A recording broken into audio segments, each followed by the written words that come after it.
turn on record here. Between the 5 variables that I've put together here, okay, employment status, okay, which is categorical. And if I click into values, you can see there's actually 8 different values there. Okay, actually, if we wanted to, we could create a dichotomous variable, a variable with only 2 values, which it would represent unemployment, and maybe we'd call it, we'd combine employed, self-employed, and unemployed long-term, unemployed short-term, and then maybe left out homemaker, student, or retired because they're just basically out of the disabled, because they're out of the labor market anyway. And that would give us a couple of ways to deal with this data. Okay, so we have that variable. We have demographic, which is age, which is simply a numerical variable, person's age in years. Marital status, if I click in there, marital status again, it's kind of broken up into married, divorced, widowed, separated, never married, and living together, unmarried.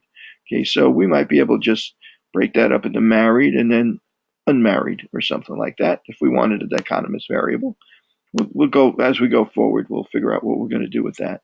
And number of sugary drinks I mentioned was numerical. And diabetes status, ever been told that you're diabetic by a doctor? 1 equals yes, 2 equals no.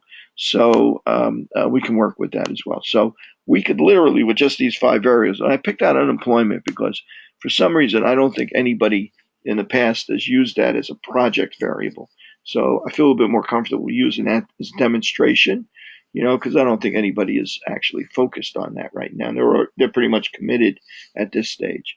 So I'm going to take a look at that. Okay, so the first thing I might want to look at is I might want to look at whether or not unemployment status has some relationship with, say, let's go with number of sugary drinks drunk per day, whether or not you're likely to drink more Cokes or Diet Cokes or whatever. I guess Diet Cokes wouldn't count, right? More sugary drinks per day if you're unemployed versus if you're employed.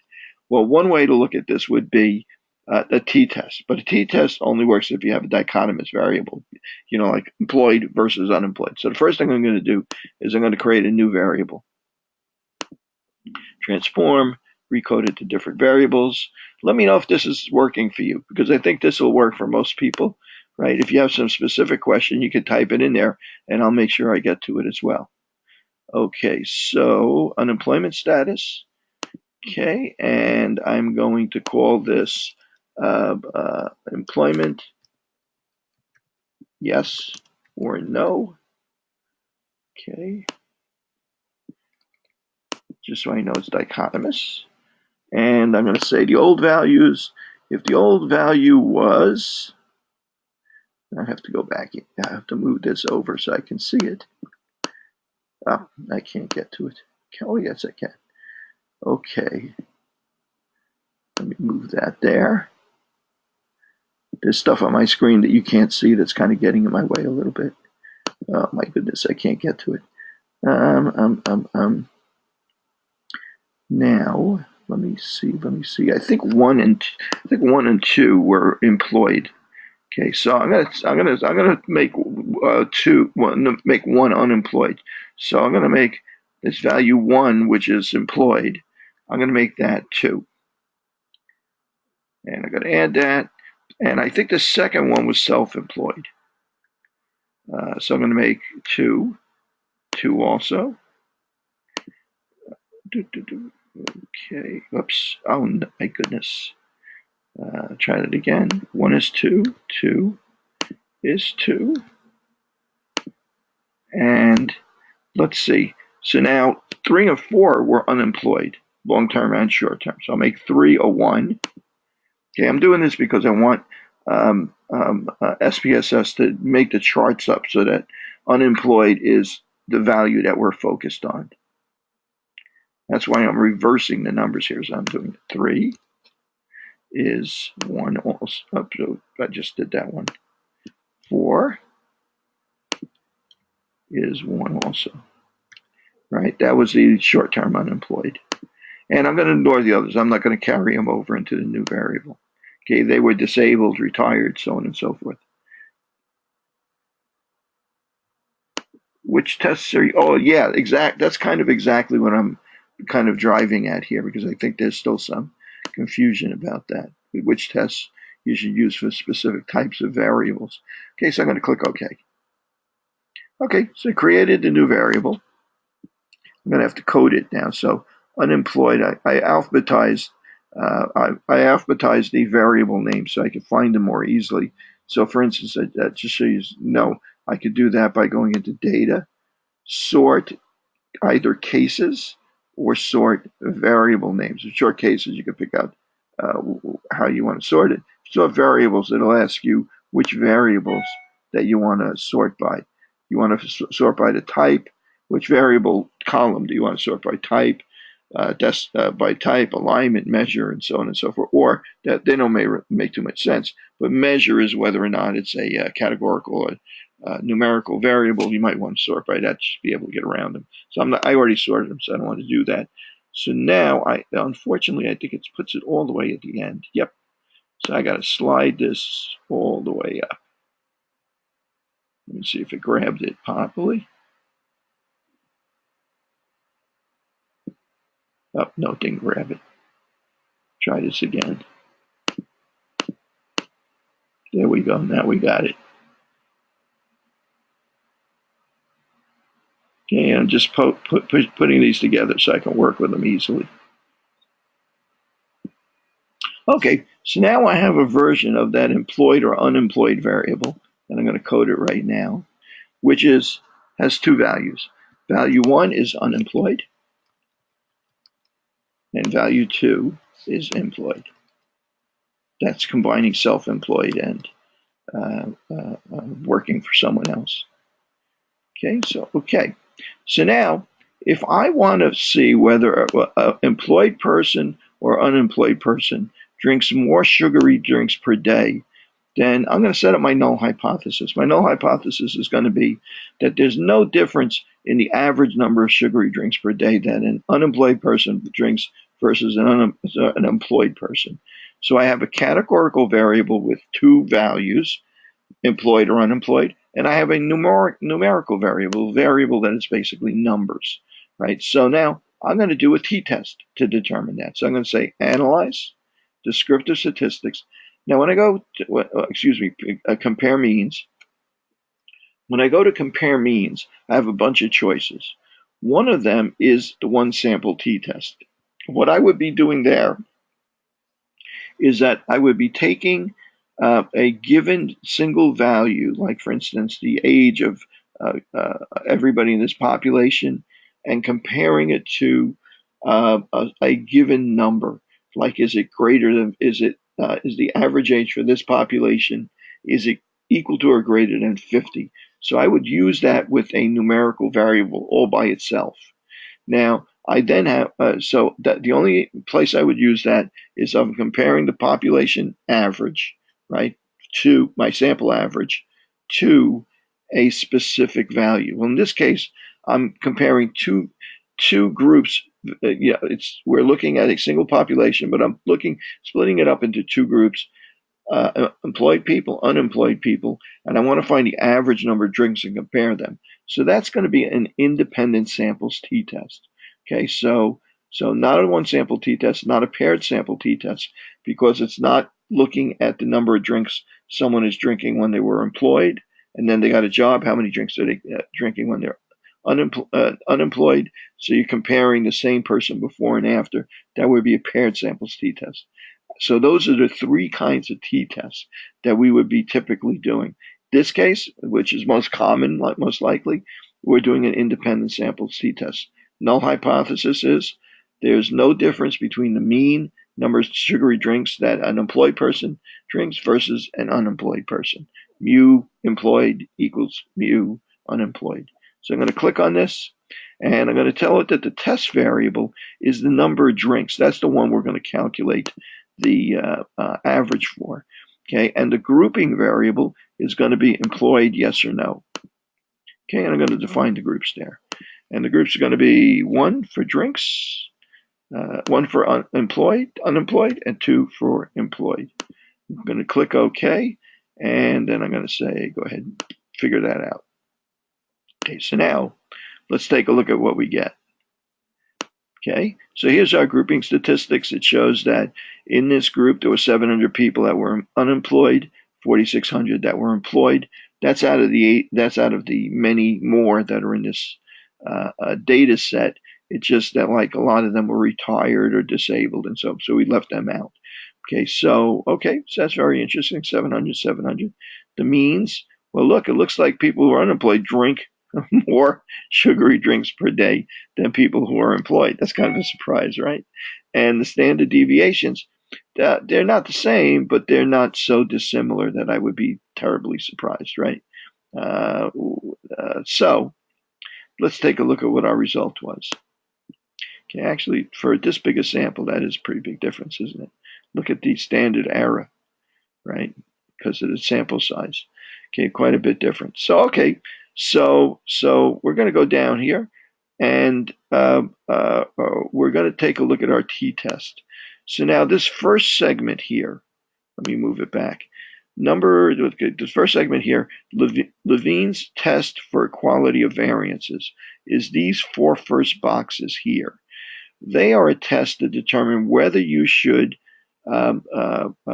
assume equal variances. If you remember when we did the formulas manually, there were different formulas for calculating the t-score based on whether you assumed equal variances and pooled the sample samples for an average variance or a weighted average variance, or you assumed that the variances were not equal for the 2 groups. Okay, so you'll remember that for that one, the degrees of freedom calculation was really weird, so you wound up with odd numbers. So actually, you can see that that's how how SPSS did that calculation.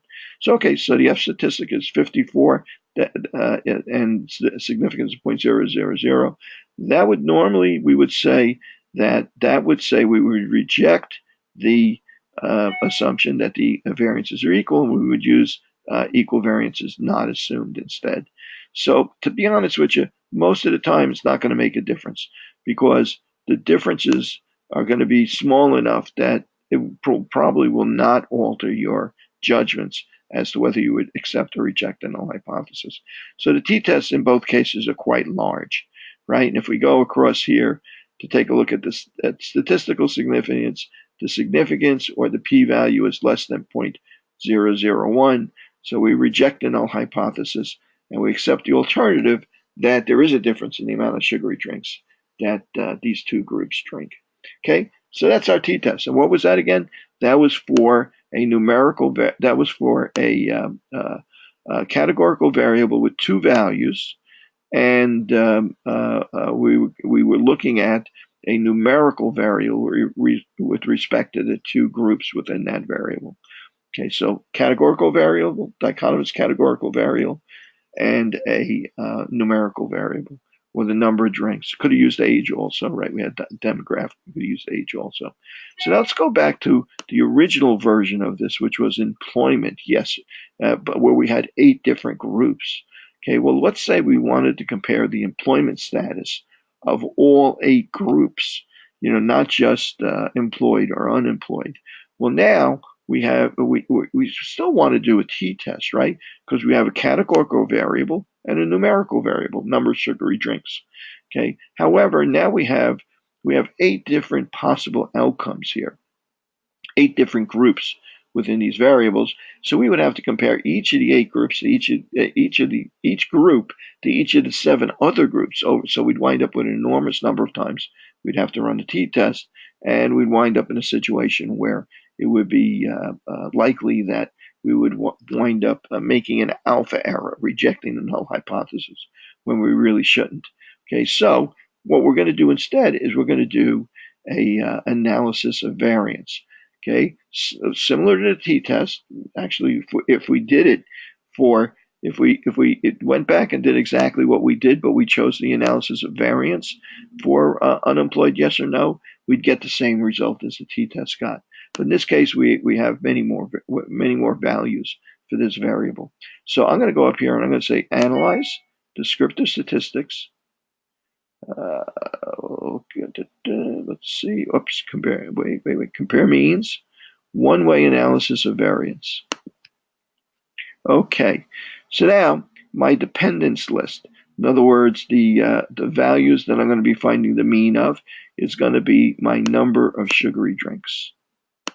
Okay, and my factor is going to be, as before, it's going to be where we had to tell it was 1 and 2. My factor this time is going to be employment statistics, but I'm going to use the original one that had 8 different factors, 8 different values.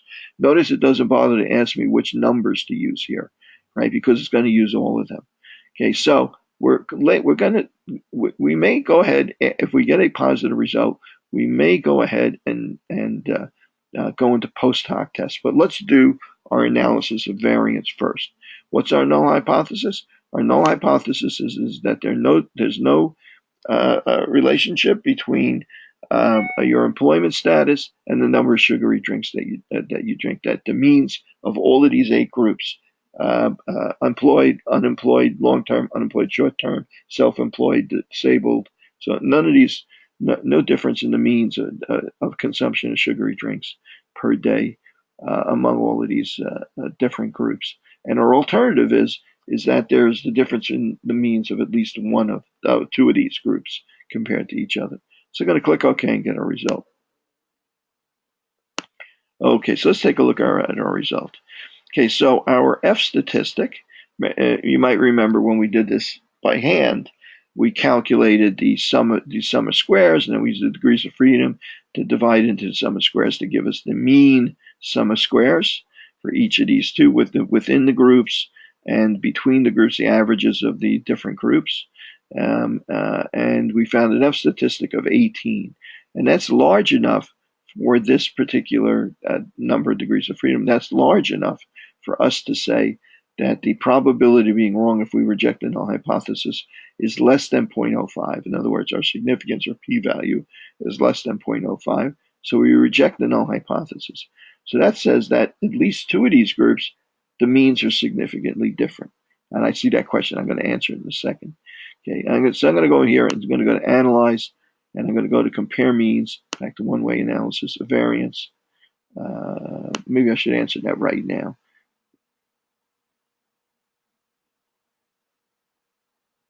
That's correct. Yes. When you use analysis of variance, use a t-test when you have a categorical variable with only 2 values. In other words, you're comparing only 2 groups, the means of 2 groups to each other. Use analysis of variable when you have a categorical variable with more than 2 groups. In other words, you're trying to compare and a numerical variable because you're trying to compare the means of more than 2 groups to each other, to each another in sequence. Okay, so in fact, we're about to see that right now because I'm going to go into post hoc, and I'm going to ask it to perform post hoc tests.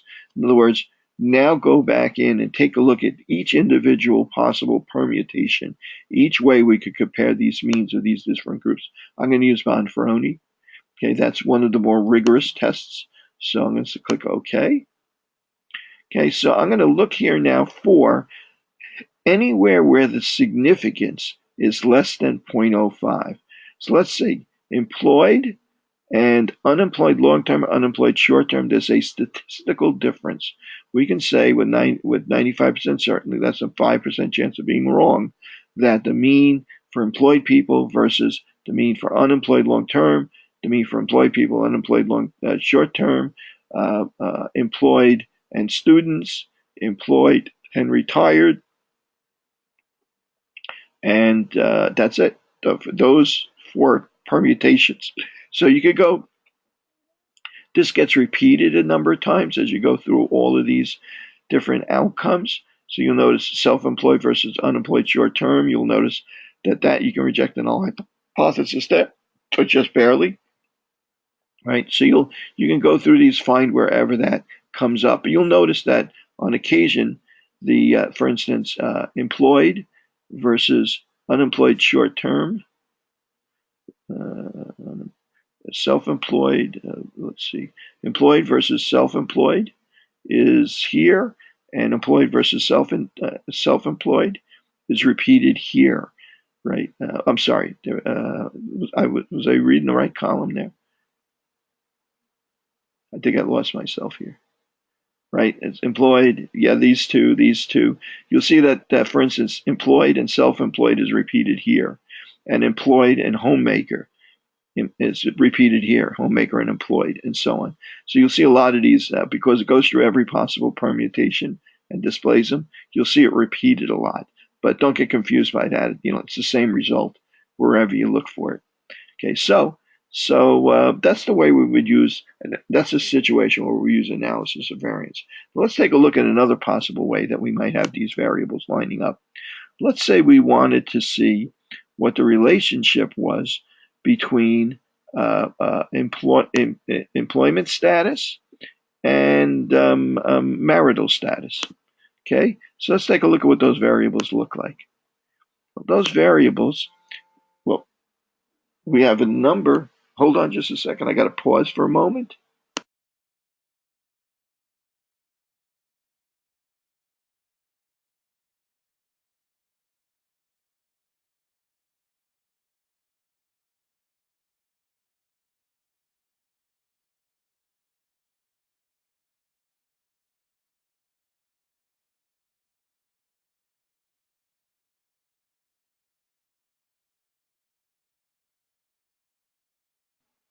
Okay, sorry I had to drop out there for a moment, Cecile. Oh, we have a couple other people on. So I'm going to have to take a break in about 10 minutes. But I'll be about maybe 10 or 15 minutes. I'll be back on again. But let me go through this example. Okay, so now I have many different values for this categorical variable, right? So let me see what else I have here as a category. So we have employment. I also have marital status. Marital status also has many different values.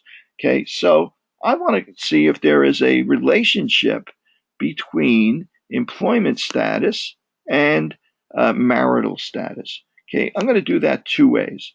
The first way I'm going to do it is I'm going to take a look at this in terms of, let's say, analyze. So I want to compare these two. Well, since they're categorical variables, both are categorical variables, I need to set up a crosstabs table. Okay, and in the crosstabs table, I'm going to have to choose between rows and columns where we're going to put the variables. Now, most of the time, if there's an exposure where I think one is the dependent, or one is independent, the other is dependent, if the thing I think is going to be the predictor, I would probably put that in the rows, like an exposure or something like that. So let's see if marital status has some impact on predicting employment status. So I'm going to put employment status in the columns and marital status in the columns. Marital status in the rows, employment status in the columns. So I'm going to go say, okay, so now let's see. I'm going to go into statistics. I'm going to ask SPSS to calculate a chi-square statistic. It's going to create internally a observed values table and an expected values table. I'm going to also ask it to calculate risk. We're going to see there's going to be an issue with that. And in the cells, I'm going to ask it to show me the expected values and the percentages by rows, both of those. I'm going to really pack this up a bit. And I'm going to click OK. Okay, so let's see what I wind up with.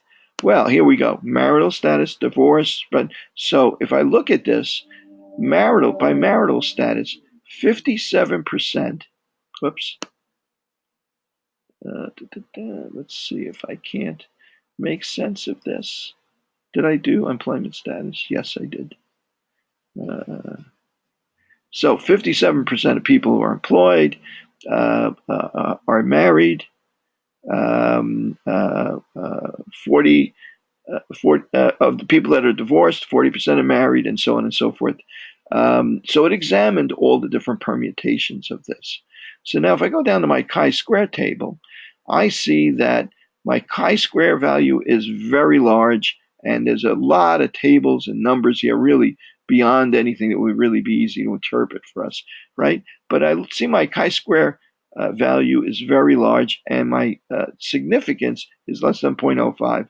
So if I start with the null hypothesis that there's no relationship between marital status and employment status, and the alternative hypothesis that there is a relationship between the two, then I would wind up rejecting the null hypothesis and say, oh, it looks like there is a relationship between marital status and uh, um, uh, employment status. Okay, I could have simplified this a little bit by not showing the expected counts and so on and so forth. Plus, it's a lot of values in columns and in rows. Pretty unusual for us to use this way. Instead, what I'm going to do is I'm going to recode my marital status. Okay, so let's go back and take a look at what my marital status looks like. So marital status is married, divorced, widowed, separated. So only the ones are actually currently married. So I'm going to make that in my new variable. I'm going to make that a 2. I'm going to make all the others a 1. I think marital status would be positive for this. So I'm going to give that a try now. So I'm going to create a new variable, transform, recode into a different variable, and I gotta redo this. This time I'm looking at marital status, and I'm going to create a new one. Married, yes or no. No spaces allowed in the variable name. Okay, but I can in the label, I can put spaces in there if I want. Okay, whoops. There we go. Okay, so old and new values. So my new value married is, let me get rid of, my new value married is going to be a 2, right? So I'm going to get rid of that. I'm going to get rid of that. Actually, I can leave that. Okay, so my value 2, which was one of the unmarried values, is going to be still 2. And my, oops, I'm sorry, I should have made that.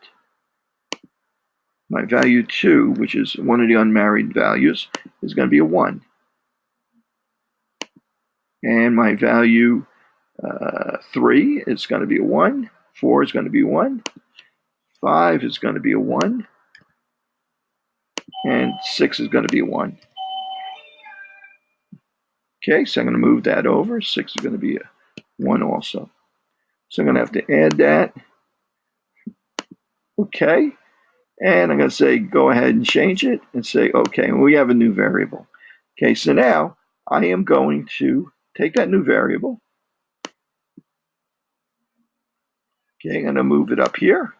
And we're going to take another look at doing that, that calculation.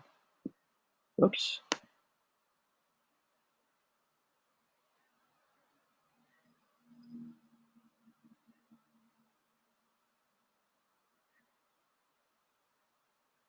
Okay, I'm going to put it right under marital, right above marital status here. Okay, so let's do that same calculation. Analyze. I'm going to go into compare me, descriptive statistics crosstabs. Except this time, I'm going to take take marital status. I'm going to move it out here, and I'm going to put marital status yes or no. And I'm going to take an employment status and just take employment status yes or no. Okay, so let's see if it has an effect on it. Now we only have 1 by 1 table. So I'm going to click. My statistics is still going to be the same. My cells are going to be, I'm going to remove expected values here. You don't need those. I'm going to click OK. And this time around, I get a 2 by 2 table. And the 2 by 2 table shows me, again, here's my 2 by 2 table with all the values. 16% of the unmarried people were unemployed, and 9.3% of the married people were unemployed. Of the married people were unemployed. So I can see my odds ratio is going to be a positive number, a number above 1. So my Pearson's chi-square is significant. So I can reject the null hypothesis that there's no association between being married and being unemployed. And look, I can also get my odds ratio. The odds are 1.8 times as great that if you're married, you're unemployed. Okay, and we can also, this is the relative risk is 1.75. If you guys are into that, you can calculate that as well. but our odds are greater that you're unemployed if you're unmarried. So we can use that. If we don't need to do a 2 by 2 table if we just want to show an association. But if we want that odds ratio, we have to convert our variables so we have a 2 by 2 table. Okay, sorry for the delay. Okay, so as I said before, we have a situation where we have categorical variables. We have two categorical variables. You can use chi-square. If you do more than a 2 by 2 table, you will not get a risk ratio or a risk ratio or an odds ratio. Catch my breath. It's moving. I take a delivery. I was moving some furniture. So that's how we would deal with that situation. Let's move on to the next possible situation you may run into. Okay, and that's where you have two numerical variables. Well, numerical variables, the way that might appear, let me go to the data view, make this a little bit clearer. Matter of fact, let me move them together so you can see them. So here is, let's see, age is a numerical variable, and number of sugary drinks per day is a numerical variable. I'm going to move them together. Go to the data view, and you'll see that both of those are numbers. Okay, I'm not sure. This person, for instance, subject number 1 didn't report his age, so he's not going to wind up being in here.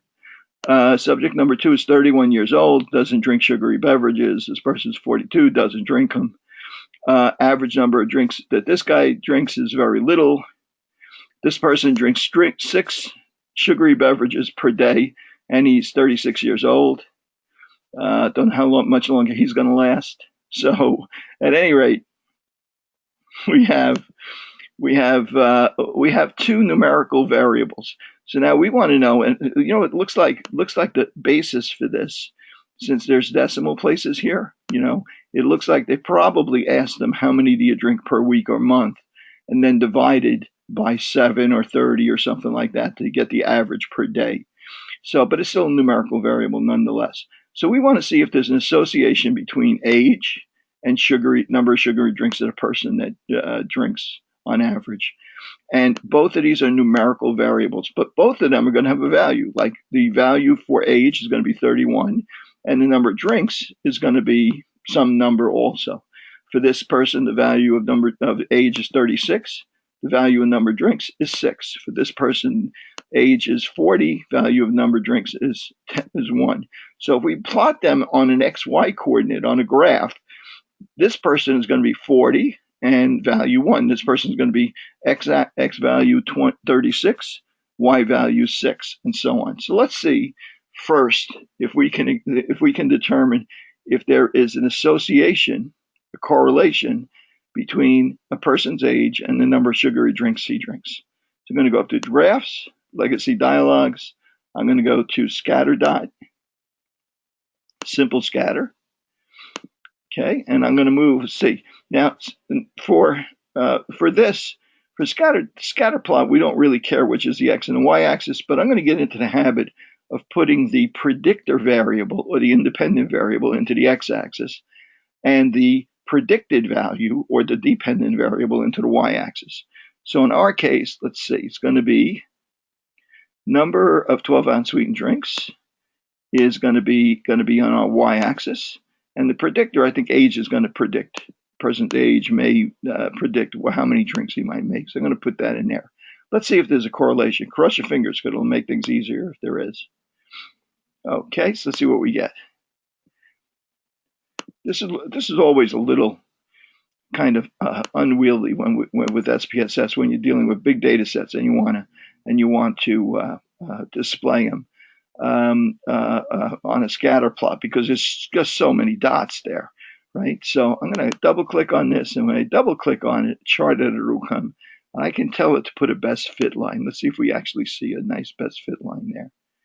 Okay, and here we go. So it looks like this is sloping down. It's kind of really hard to see because there's so many data values, but it looks like as you get older, you drink fewer sugary drinks. Okay, we see a downward slope It's not a real strong downward slope, but we'll see how statistically significant it is. Okay, so let's people that are in their 60s and 60s, 80s seem to drink fewer sugary drinks than people in their 20s to 40 and so on. Okay, so it looks like it may be there may be a correlation. So our null hypothesis is going to be that there's no association between age and how much soda that you drink, and our alternative hypothesis is that there is an association. Well, we know the correlation. When we do the correlation, we do a calculation for Pearson's R or rho, and so what we're saying there is that if there's no association, R is equal to 0. If there is an association, it's not equal to 0. So our null hypothesis could also be stated R equals 0. Alternative hypothesis, R does not equal 0. So right now, since it's sloping downwards, this appears to be a negative correlation. Closer to positive 1 or negative 1, in this case a negative 1 for R, the stronger the association. Okay, the more explanatory the association. Okay, so I'm going to get this out of the way, and I'm going to do my analysis for correlation. Analyze, correlate, bivariate, two variables that we're looking at. Okay, so, but then remember they're numerical variables, or scalar as SPSS would call them. So the variables are what is your age and number of sugary drinks you drink per day. And I'm going to go ahead and say okay. Notice it only gives you one box to put them in. Of course, correlation doesn't care which one is causing the other, which one is the dependent variable, which one is the independent variable. Okay, and our result is minus 1.86. There's an association. It's not a super strong association, not a real strong association, but it's statistically significant, right? This isn't something we're imagining. We could reject the null hypothesis and say there is an association. It's a negative association. As you get older, you drink less soda, but may not be that you drink all that much less soda. But we're gonna get a closer look at that in a moment. Okay, this is a correlation, right? So now, if we want to go beyond that and quantify this association, we can go to regression. So I'm going to go to analyze. Okay, this is two numerical variables now. Analyze, regression, linear regression. We're trying to fit a straight line to these data points that we have. Say linear. This time I'm required to tell it which one is the independent or predictor variable and which one is the dependent or predicted value. Okay, so I'm going to say that the age is what determines how much sugar you're going to, how much sugary drinks you're going to drink, not that your number of sugary drinks is going to determine your age. So I'm going to put that in there. Okay, and statistics. I'm going to ask for the values, that normal values. We already plotted it. I'm not going to bother with that. And I'm going to click OK. Okay, so when I go down here, let me see what I wound up with. My analysis of variance, basically kind of a t-test to see if there's an association, non-association. Significance was equal to 0.000. So our associations, association or correlation seems significant. If I go down here, now I get two coefficients, and these coefficients represent what the value is for our constants and our slope on that line. Our constant is the place where it crosses the y-axis if you set the x value, the age, to 0. Okay, that's where it crosses the x-axis. We need that to draw the line. We're not going to use it too much predictively, but we need that to draw the line. But what we do see is that our unstandardized coefficient, or our slope, for what is your age, for a question, what is your age, for a person's age versus how much sugary drinks they drink, is negative 0.01. Well, what does that tell us? First of all, notice they're both significant. That's good for us. What does that mean? That means for every year you drink 1/10, every year of age, you drink 1/10 of a 12-ounce soda per year. So in other words, in 20 years, If you drank 3 sodas per day originally, in 20 years, you'd be drinking 2.4 sodas per day on average. Right? That's kind of a not very helpful, but it gives us a bit of information. Let's go up here to the R value. It doesn't help us in terms very much of predictive value because it doesn't look like it has that big an effect. That's such a small slope. So let's go back up here to R. There's the R value we calculated before from correlation. It just did it again. Our R square value is that times itself is 0.03 or about. So basically what that R square value tells us, only about 3 or 4%, or actually 3.4% of the variability in the amount of soda that you drink is attributable to your age. So age, there must be there's something else is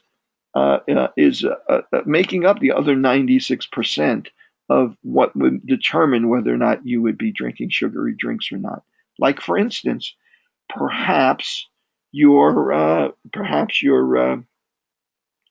gender might influence that. Maybe males drink a lot more soda drinks than females. Maybe that's 50% of the variability.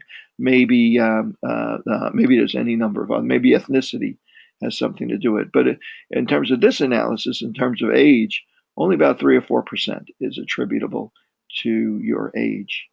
Okay, so now if we wanted to write a formula for this so that we could use it predictively, we would write y is equal to the slope times x plus the y-intercept.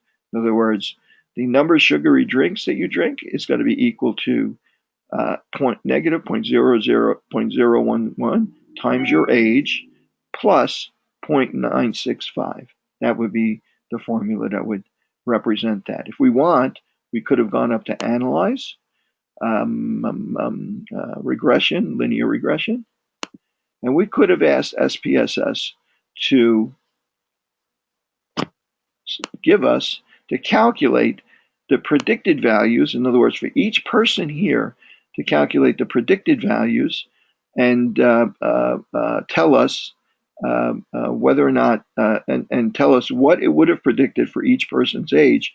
We could then compare that to how much that person, each individual person, actually drank, and we could actually subtract one from the other to get the residuals, the difference from what we predicted to what the real case was. Okay, I click OK, and if we go back to the data set, you'll see that it's given us a new variable all the way at the end. Oops, I'd have to go across this way. It's given us a new variable all the way at the end here. Here's the predicted value. Here's the residual. That one's quite different. This one's quite different. Some of them are really close. Some of them are quite different.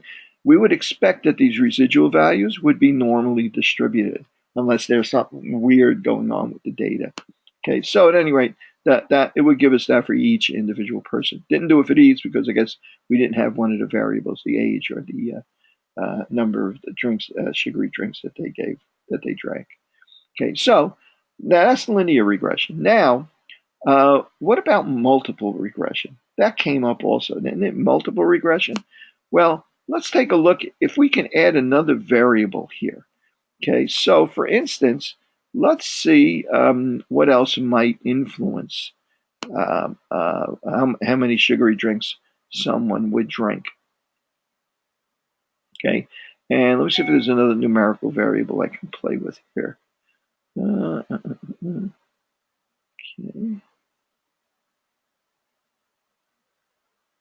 Average drinks.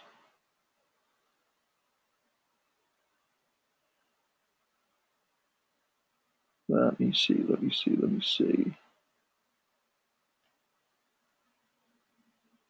Another interesting numerical variable. Strata. I don't know what strata stands for. I'm not going to use it if I don't know what it stands for. UHF 34. I wonder what that is. Let's see.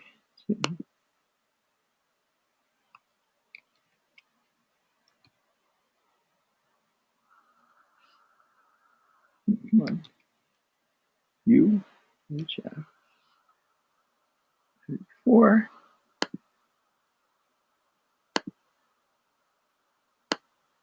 Yeah, it's not that's not really a numerical variable. SPSS just interpreted it as a scalar variable. Oh, how about this? How about smoking?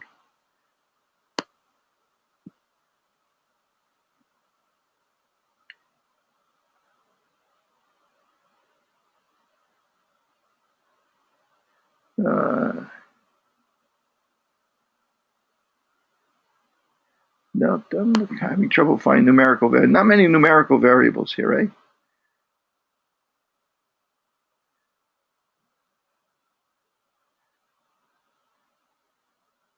Neighborhoods. These are all really categorical variables that SPSS misinterpreted. Oh, how about how long has it been since you last smoked a cigarette? Is that a categorical variable? I'm going to make believe that that's a categorical variable for now. I should be able to come up with something else. Number of cigarettes smoked per day. Let's see if we can add that one. Whoops. Yep. I'm going to bring that up to the top there. So what I'm about to do now is a multiple regression. I'm going to look at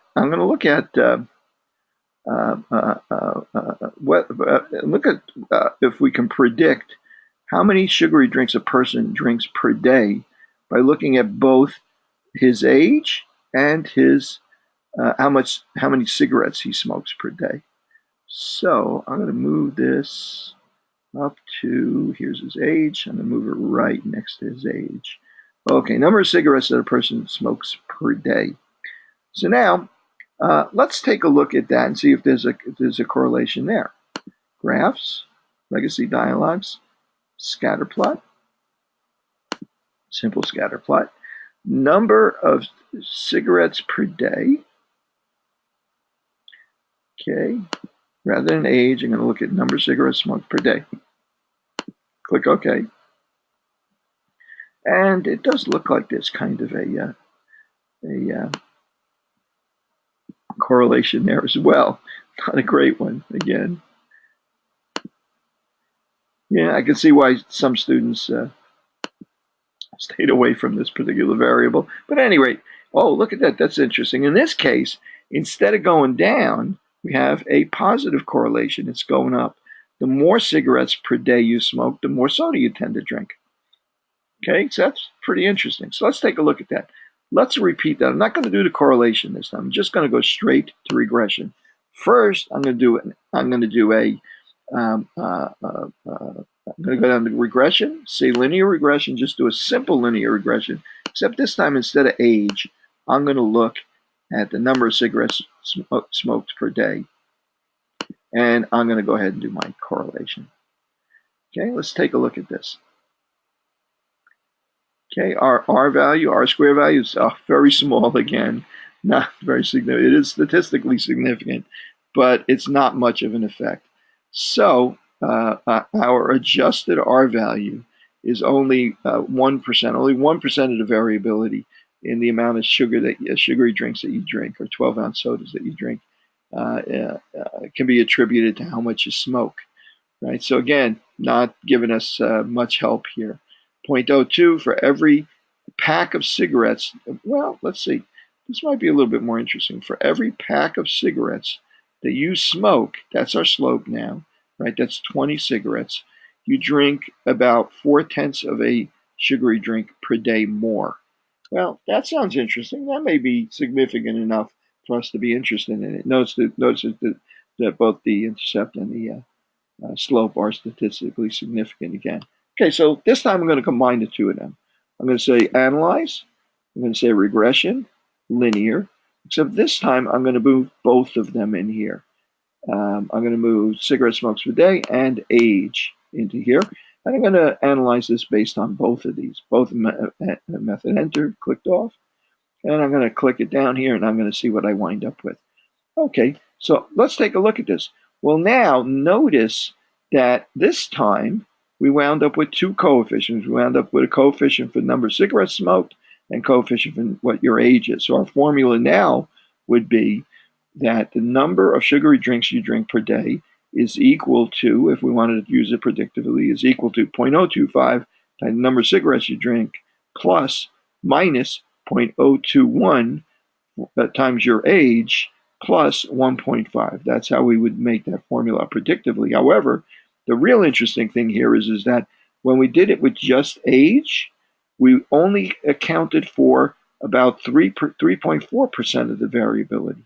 When we did it with just cigarettes, we only accounted for about 1% of the variability.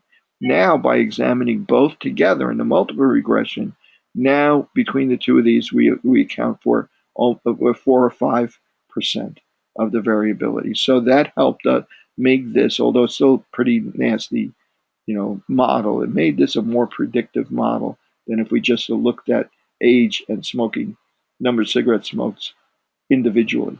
Okay, so it kind of helped us out a bit. Okay, the last thing I want to bring up is this idea of logistic regression. And when do we use, oops, I want to cancel that. When do we use logistic regression? Well, we use logistic regression when we're examining the association between two variables where the predicted variable, where the dependent variable, the one that we're trying to predict, is a categorical variable and it only has two values. In other words, let's say that we want to go back again and we want to predict employment status, okay, or employment yes or no. Okay, now notice when I did linear regression, I was looking at numerical variables. Now I'm looking at a categorical variable that I want to predict. Right before I was looking at number of sugar drinks that you would drink, which is a numerical variable. Now I'm looking at a categorical variable I want to predict. So that's logistic regression. Logistic because it's logical, yes or no, true or false. You are employed. Okay, so I'm going to go here to analyze. Now you may have, I think, if you have the less costly version of SPSS, rental SPSS, you may only have these 4 selections. But if you have the one that costs a little bit more, you might have binary logistic. Binary, which is because your dependent variable has 2 values. Okay, so if you don't have it, you can do this analysis using the virtual online version of SPSS that's available through the School of Public Health website. Okay, so I'm going to click on that. Okay, now our dependent variable again is employment, yes or no. So what are the covariates? What variables do we want to see that impact this? Okay, well, let's see. I'm going to pick a couple of these out. I'm going to say, how about number of cigarettes smoked per day? And I'm going to say, how about marital status? Because you can use a categorical variable here. So I think that 2 of these together might be decent predictors, right? Age probably would have been pretty good too. Okay, so I'm going to do this logistic regression. Now, leave the method enter unless we have, don't worry about that. Most of the stuff you're going to be doing with, that'll be appropriate. So now, if your categorical covariate has more than one value, like married, yes or no, is 1 or 2, so we don't need to move it in. But if it's a categorical variable and it has, for instance, if we had used the original marital status, which had 6 variables, we would move that and tell SPSS to make sure that it accounts for that. So I don't think we need to do that. Options. I'm not sure we really need anything here. 95% confidence intervals might be interesting. And let's see, save. I'm going to ask it to save the predicted probabilities and group membership. And I think that's all I really need for now. And I'm going to click OK. Let's see what we get.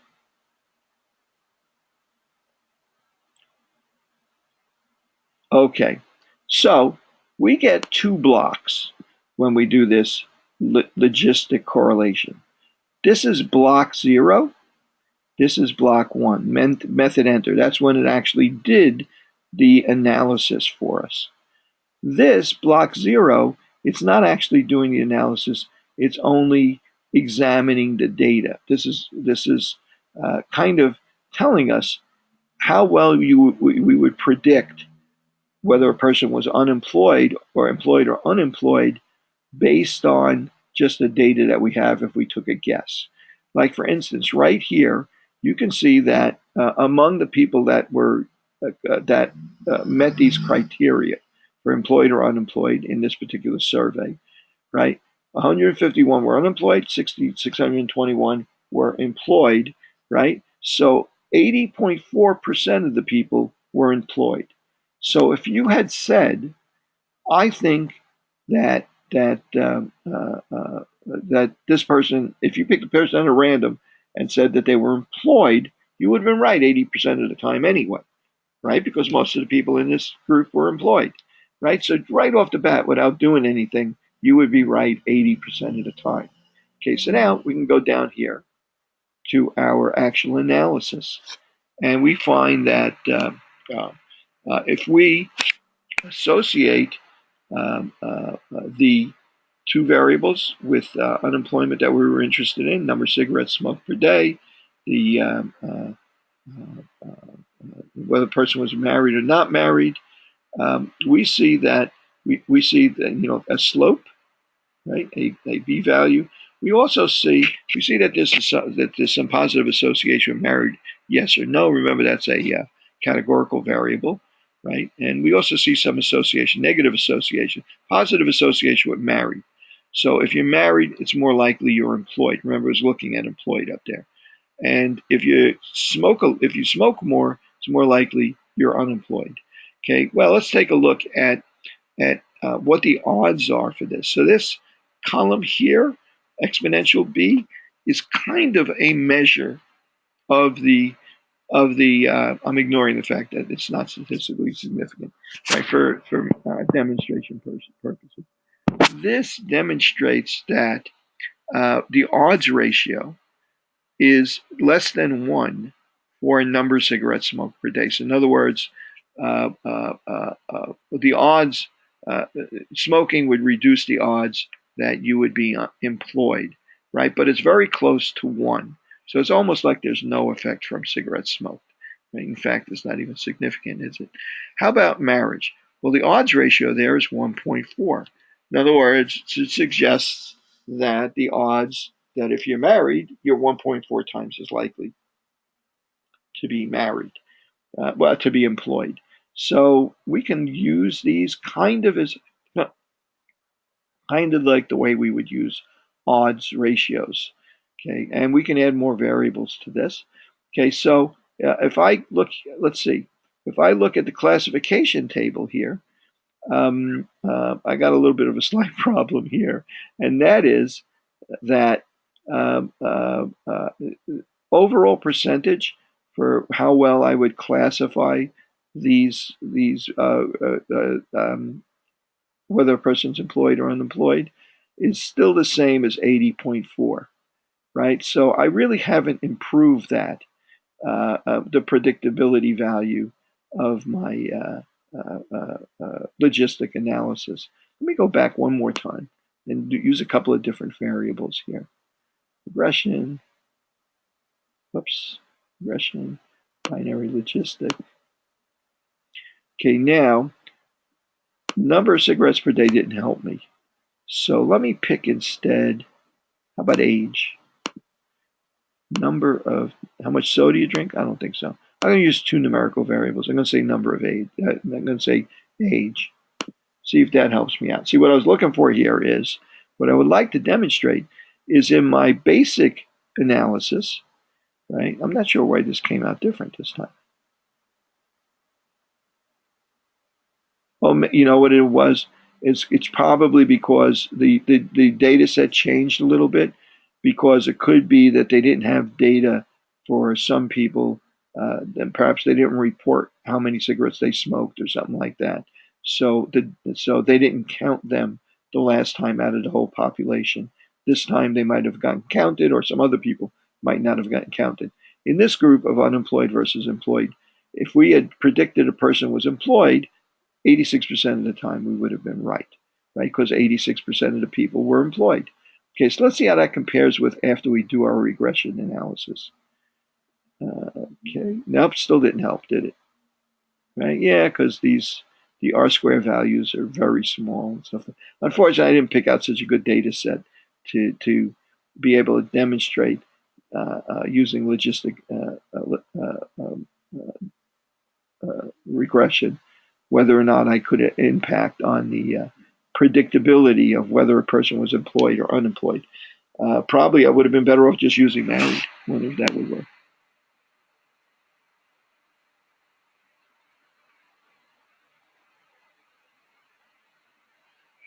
Where am I? Regression?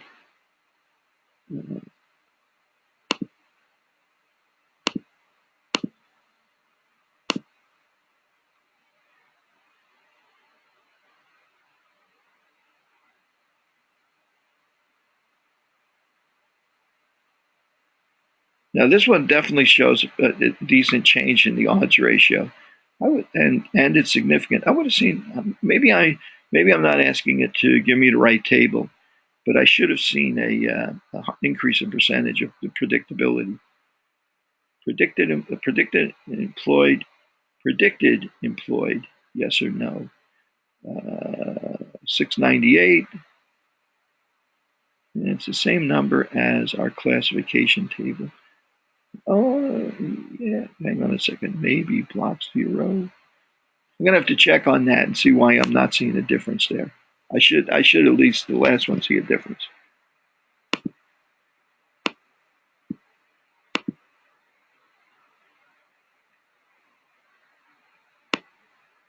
No, it doesn't have to be logistic regression doesn't have to be a multiple regression. You could just do it for a single variable. The real key here is that the predicted variable, the predicted variable, the dependent variable, the thing you're trying to predict is not numerical. Like remember when we did regression before, we were trying to predict how many sugary drinks someone drank, right? That's a numerical variable. That's a number. In this case, the predicted variable, the dependent variable, is whether a person is employed or unemployed. So it's a binary variable. Logistic kind of suggests that a logical test, a yes or a no, a true or false, is kind of a logical test.